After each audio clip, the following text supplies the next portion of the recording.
Nima, please, over to you. All right. Hi, everybody. Thank you so much for joining. My name is Nirmalia Sohan Roy, but you can also call me Nima. And I would be doing this session with Gabriele Dado. He is the founder and CEO of BLK. He has a background in sales executive, and he's also commercial director. And he has experience or expertise in supply chain and negotiation across various industries in APAC, as well as European and US markets. But out of the business side, he's also a keen sailor and a novelist. And myself, I'm the head of corporate for BLK with a background in shipping, technical sales, and project management. And I've been covering the client and supplier relationships globally within maritime industry. So for today's session, we will be going through a couple of interesting topics today, covering varying ranges of body language, how to say no, trading variables, and preparing for negotiation and buying tactics, essentially. So I wanted to start off by saying that 93% of non-verbal communication consists of body language, really. So and this is what results in trust and connection, which is important for negotiation. So in terms of face-to-face negotiation, people are generally more empathetic and more open to finding a common ground, because there is a possibility for more trust and understanding to be established. But people are also more emotionally alert, as well as it's easier to build rapport. But what happens in a virtual world is that there's no informal space. So the informal space is where we essentially build on that trust and connection. And this is where it's easily established. And at the same time, it's easier to say and give and receive rejection, essentially. So conversation is less divergent, it's more linear, people are close-minded in that aspect. And at the same time, the lack of physical interaction and coordination, people become more risk averse and conservative.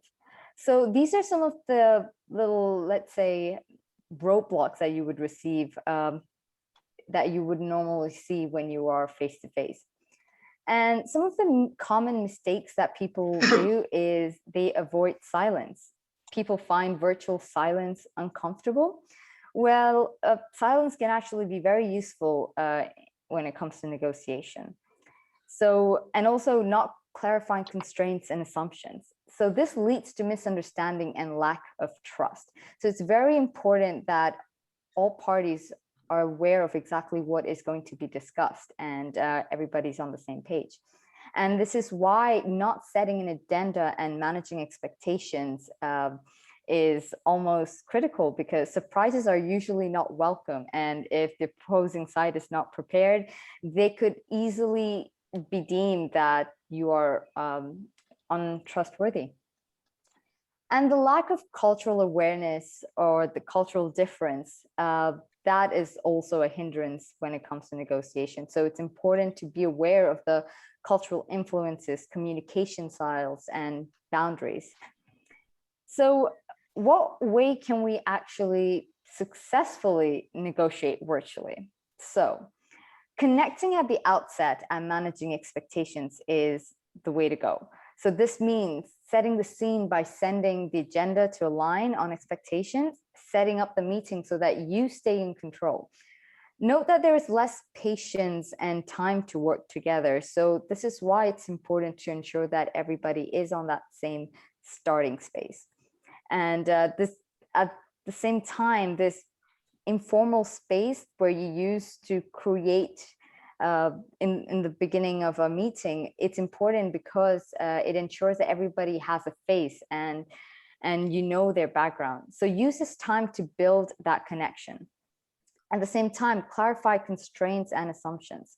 So leave no room for any misunderstanding, ask more questions, and take the lead in sharing interests. This helps others reveal more information and also help you gain more trust. Secondly, smile. As simple as it is, a smile goes a long way. So, and this goes a long way because it prevents negative facial expressions. And I'm guilty of this as well. Everybody has a stiff face when it comes to online because we're so used to not turning on our cameras. But this is important to ensure that you give the perception that you are more welcoming. Thirdly, it's Zoom fatigue. So this is a very real thing because we've been in meetings for a year and a half now. So meeting fatigues are real. So direct viewers gaze to exactly where you want them to look, grab their attention through movements and introduce emotions. And also keep the meetings short and introduce breaks, because I want to highlight the fact that people have less patience when you're online. So it's important that people can use that time, those breaks, to gather their thoughts. And last but not the least, touch base after the meeting. This is important. So send an email or note summarizing exactly what has been discussed or agreed on to ensure that everybody is on that same page. Moving on, we like to discuss a little bit on saying no. So some of the most effective strategies people use to come to an agreement could be various things like mirroring, which is when you mirror the movements of the counterparty. This is critical in collaborative negotiations. So if you see the opposing party leaning back, you want to also lean back to ensure that you're giving out the same sort of body language. Another one is the 3-yes rule, which this is useful to build a bond in an informal setting when you get the other person to say yes 3 times. This could be something as simple as stating the obvious, like, oh, it's lovely weather out there, or yes, you must be looking forward to the weekend. That would also prompt another yes. So once you get those 3 yeses, people automatically think that you have something in common, and that is an easy way to build a bond from the get-go. Thirdly, pacing. Pacing is noticing the speed of the responses and this will allow you to adjust the other person's pace as well.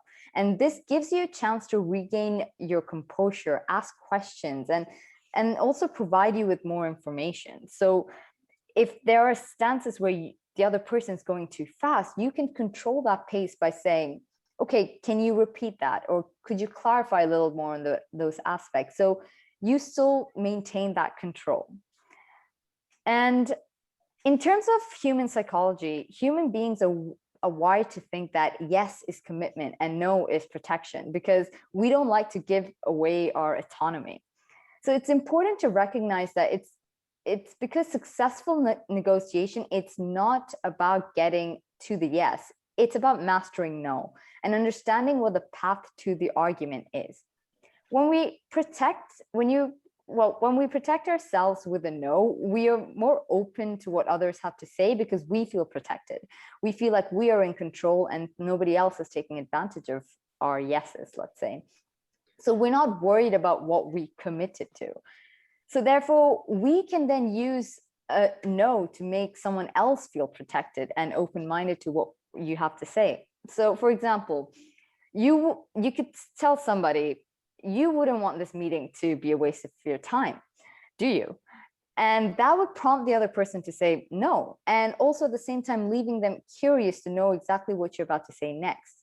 And this is where when you say, we are both here because we are driven by our mission and we share the same values, just saying something along those lines, and also by proceeding to say it in a way that you will make them feel empathy by summarizing what they are concerned about or what is important to them. This will help them feel bonded and eventually help you come to an agreement. Now, if you say no, and if you don't agree with what is being asked, it is crucial that you explain why and you offer that alternative solution. Equally, it is important to be aware of cultural differences and knowing how to build the cultural gap. So do your research and know how they might perceive you as well. For example, eye contact in the UK, US, Europe is a sign of strength, while in Eastern countries like Japan, it can be deemed as impolite, and Middle East, it can become uncomfortable if you're working across genders. Another example is when time. It's important in some cultures, while being late is considered unprofessional, while in other cultures, it could be considered very normal to just be a couple minutes late. So Eastern and Asiatic cultures are less prone to conflict. So therefore, use these tools to read those signs. So I've hoped this has given you a little insight of what you can use and how you can use body language to better negotiate online. So now we will move on to Gabriele, who will be sharing his insights on trading variables, how to prepare for a negotiation, and buying tactics. Thank you, Nima. So every time we get in a negotiating table, but negotiation is really across all areas or all aspects of our life. You might be negotiating with your teenage daughter about what time she's coming back home tonight, as well as you might be negotiating the biggest deal of your life. We're always negotiating, and therefore it's important to make sure we arrive to that negotiation prepared. Let's look at trading variables. So trading variables are also known as bargaining chips. What is it that you want to take away from the other party? And what is it that you're prepared to give away to that party? Obviously, we're all sitting at the negotiating table because I want something that you have and you want something that I have. But let's prepare for this so that we can make sure that we get the best possible outcome. And in general, the trading variable, the bargaining chips, are divided into 4 classes. So there's low cost, high value bargaining chips variables, which are things that, for example, for me as a buyer or as a supplier, are very easy to give away. So if I'm a buyer and I buy 100,000 tons of a specific commodity every year, that's set in my budget. I'm going to spend that money anyway, regardless of who I'm spending the money with. So it is a low cost variable for me to say to a supplier, hey, I'll give you my whole volume for the year. But for him, on the other party, on the other side, it's extremely important because it might be a smaller supplier, and therefore all that volume, all that 100,000 tons that I'm going to buy anyway from somebody, buying it from him or her specifically, it has a massive value for them. So as a variable, as a trading variable that I can put on the table, that volume is low cost, but very high value on the other party. Same way, we have high cost, low value variable, which are things that really expensive for me to give away, and for the other party are not perceived as a really good value. So it's important to really stay away from this type of variables. Obviously, then we have on the other side of the spectrum, high cost, high value variables, which are usually things that like a price discount. It hurts me as a seller, or it hurts me as a buyer not to agree a specific price because it's money coming out of my pocket. However, it might be worthwhile because in the interest of a strategic relationship and the development of a long-term strategic relationship. So it might be a concession that I want to do. At the other side, we have low cost, low value variables, which are things like giveaways or corporate mugs, gifts, and stuff like that, which are not really deal breakers, but they can be used to sweeten the deal. It might be as easy as, for example, free webinars or free training if I'm selling a specific SaaS software, for example. So all these things are really everything we have to play with. We have to make sure that before we walk into a negotiation, we have a clear overview of what we have to exchange, what we want to trade, and how we're going to trade it. So some of the variables that we have down here on the table are price discounts, volume discounts, for example, volume rebates. It could be payment terms. It could be payment in installments. It could be after sales services, or something as easy as a product specification. What is it that you want? What is it that you're interested in? Is that price? Is that quality? Or it could be a period of time for the duration of the agreement. So all these are things that each and every one of us can work with and put on the table, but make sure that before you enter a negotiation, you have a clear view of what is really important for you, what you want to take away from the other party, and you list these in order. And in order to prepare for this negotiation, I've prepared here the deal type of structure. So it's usually one of the things I like to do while preparing for a negotiation is taking a look at the various variables that I have. And then rank them in order of importance. So what is most important to me? What is that I want to achieve from the other party, and what is that I'm willing to give away? So if we look at this, for example, discounts, credit terms, volume of business, these are all examples of trading variables. And they're ranked in order of importance because for me as a buyer, for example, it is very important to get the best possible price and therefore the biggest possible discount. Over here in the deal framework, we have our desired outcome, which is going to be our, say, favorite, let's say, our desired outcome, the best case scenario, what we want to achieve, 50% discount. We then have endorse, which is something that we're happy with. So we'll be happy to sign up to a 25% discount. And we'll rank it second over here into the negotiating table. We're also happy to accept a 10% discount. Let's say we're starting off from a specific price. Those are really our targets, but 5% discount is our line, is where we draw the line, is where we walk away from. So knowing these values and the brackets, the playing field that we're moving on, for each and every variable really helps us understand where we stand during the negotiation. It helps us prepare. Another thing to do, which is quite important, is understanding how does this variable impact the other party. So how much value does the other party place in the specific variable? So for example, we did the example of the certain volume of business. So variable number 3. Actually, let's look at number 2. So credit terms. I can pay in 60 days, I can pay in 30 days. If I ask the question to the supplier, how does this, for example, 30 days credit term impact on your operating cash flow? I might find out that he might not have enough run rate to cover for this 30 days payment term. So he might have to borrow money from a bank or from a company that does supply chain finance.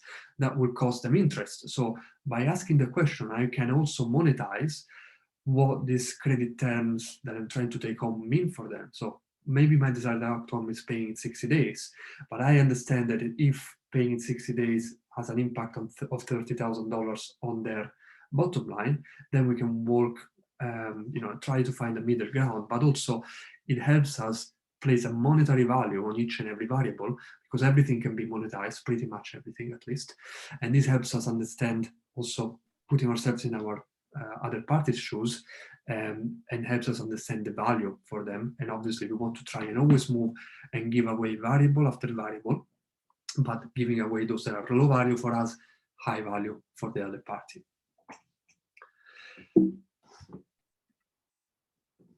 Now let's look at some of the main and most effective buying tactics. Before we do that, I think it's important to mention that in a negotiation, it's critical. So 4 of the best rules, at least, that always help me are never, ever, ever give anything away for free. So we go back here, you have a set of 5, 6, 10 different variables. Don't give them away all at once. Don't say, I can give a discount and I can give you a longer term contract. It's one thing at a time, because from one variable that we give away, we need to get something back from the other party. If you have a concession, if you really need to make a concession, make sure that, again, this is in the zone of the low cost, high value concession. So asking these questions to understand the value for the other party helps us understand really what is that is important for them and what can we give away. And then never bundle. So again, each and every variable to be given away one at a time to get something back in return. If we really have to bundle something, let's do it with low value and low cost, let's say, variables. So giveaways, webinars, stuff that is perceived as low value for me, but it's also low value for the client. So, hey, if you sign this agreement, I'll get you out for dinner and then I'll send you a shipment of all our corporate mugs and power banks, for example. So those are things, that's the only exception, only bundle low value variables. Now, looking at various tactics, one of the most effective and possibly the most cruel is the Dutch auction. And it consists in having an open comparison before COVID times into the same room oftentimes from various suppliers. So it happened to me, I got invited into a meeting room, and sitting next to me, there are three other suppliers, and that basically turns it into a downward auction where each and every party is trying to undercutting each other, which can be a bloodbath. Obviously, if you can manage it correctly, if you are, the sales director on the other side of the table, it's good for you. But it's a really effective technique, especially with organizations which are not as mature. So, in order to get discounts, that's really, really good. A good way to do that. We also have the budget bluff. So, let's say you have established a certain pricing point, which just happens to be below what the supplier is offering. So you can put the budget bluff to say, I would really like to go ahead with you guys, but my budget puts me here. Can you make a commercial gesture to help us stay within that budget? A lot of times, this really speaks of the other party gross profit margins. So it will help you understand if it's something that is really eroding their margins, or if there is room for further reductions. Let's bear in mind, however, that every time we do negotiation with suppliers in Asia, and this is really relevant if you're talking about India, for example, or China, it's perfectly okay in those cultures to negotiate downwards. Actually, they do expect you to haggle a little bit on price. Whereas if you're going to Germany or Sweden and ask for a quote, they're going to give you the best possible quote, or what their company corporate procedures say they should be giving you as a price because you are within certain brackets. They will give you that price, and oftentimes they will not budge on price. If you go to India, to China, to Vietnam, to Japan, these people, it is within their culture to negotiate, so they will expect you to try and bring the price down. So always try and ask for that commercial gesture. Budget bluff is one of the things that you can do. You can pull the competitor quote. So I have more competitive quotes from other suppliers. If you cannot drop your price, I can go with someone else. That's especially powerful when you're talking about a commodity type of service or a commodity good, which can be purchased from virtually anyone else. Obviously, this entails us overlooking sometimes quality, but it's not something that the supplier has to know. So it's for us to try and leverage the best possible commercial outcome for our organization.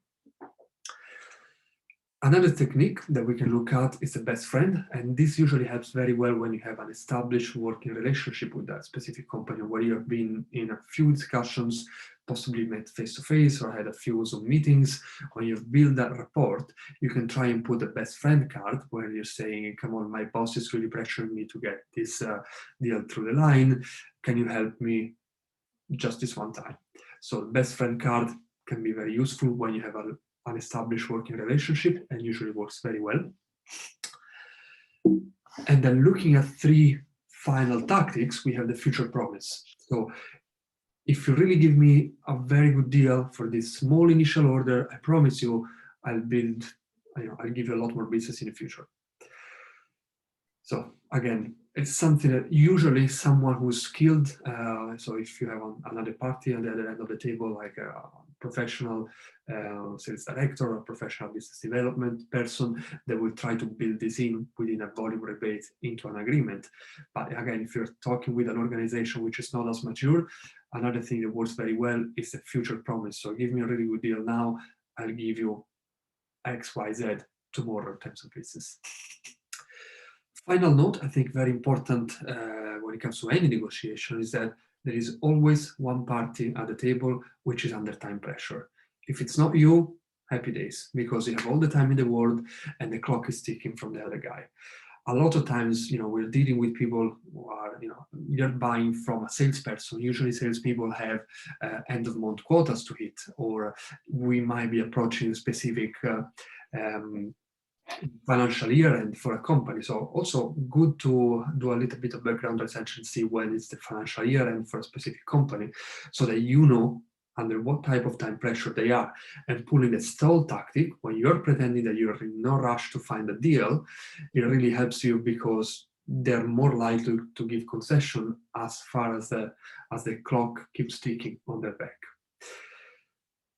Finally, we can look at the buy now, bargain later technique, which is again very helpful when it is you that are under time pressure, when you need to bring that specific commodity in, the specific product in, specific order in, because you're under time pressure, you need to produce, you have to fulfill a contract, whatever it might be.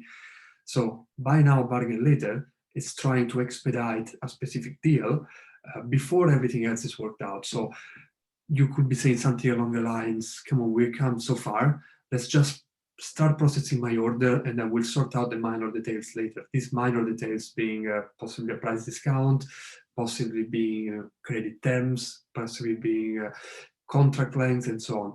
So this is really helping you when you're trying to push that momentum into a negotiation and trying to wriggle away from that time constraints, which the other party obviously might or might not know that you have, but it's a way to work around that time constraint. So those are some of the main buying tactics. Again, as a closing remark from my point of view, it is really important to approach every negotiation reminding ourselves that this is a commercial transaction. So it's not personal, it's business.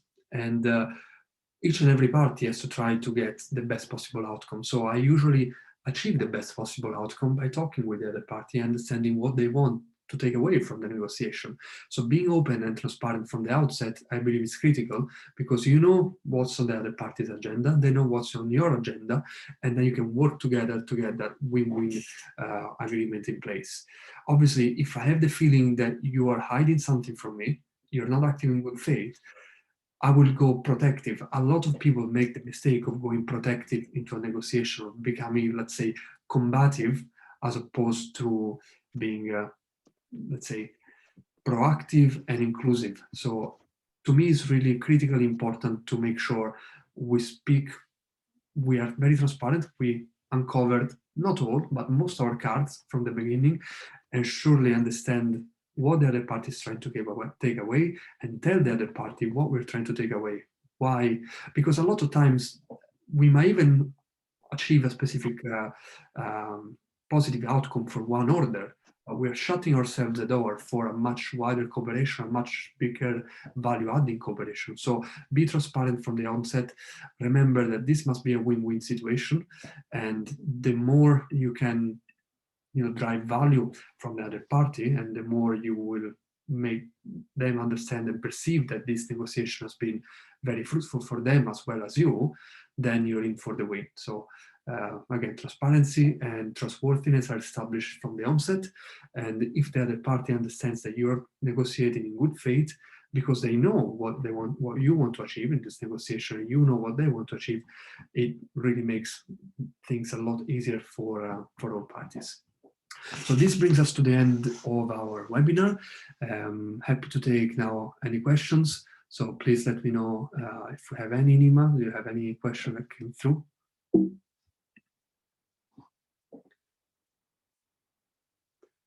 Nima, you're still muted.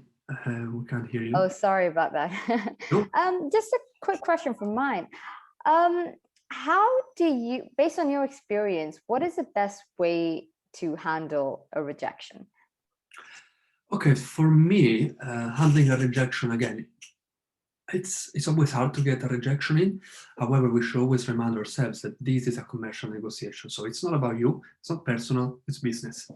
So, and actually try and turn that rejection into a way to unlock the door and find out what do we need to do to make sure we win this business or we win this order. So to me, rejection is a way, it's a good way to start clarifying under what circumstances this deal can be done. So take a step back, remember it's not about you, it's about business, it's not personal, and ask the question, what do we need to do to get this over the line? If we address this, are we okay to say that if we address this, then we can move forward with that? I think it's the most constructive way to approach things. Obviously, again, we are all in that for a specific commercial outcome. So if it doesn't work for me, if it doesn't work for you, it's better off that we go our separate ways. Yeah. But can we work together to find that common ground? If addressing that specific objection help us do that, and there is a gain to be had at both sides of the table, by all means, let's do it.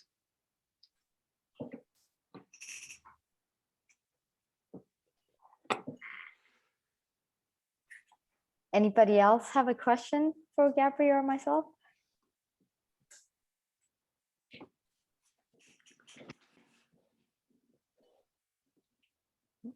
Okay, so if we don't have any questions, guys, thanks very much for your time. So it was great to have you to host our webinar. I hope you find it interesting. If you want to have any more tips offline, please feel free to reach to myself or to Nima.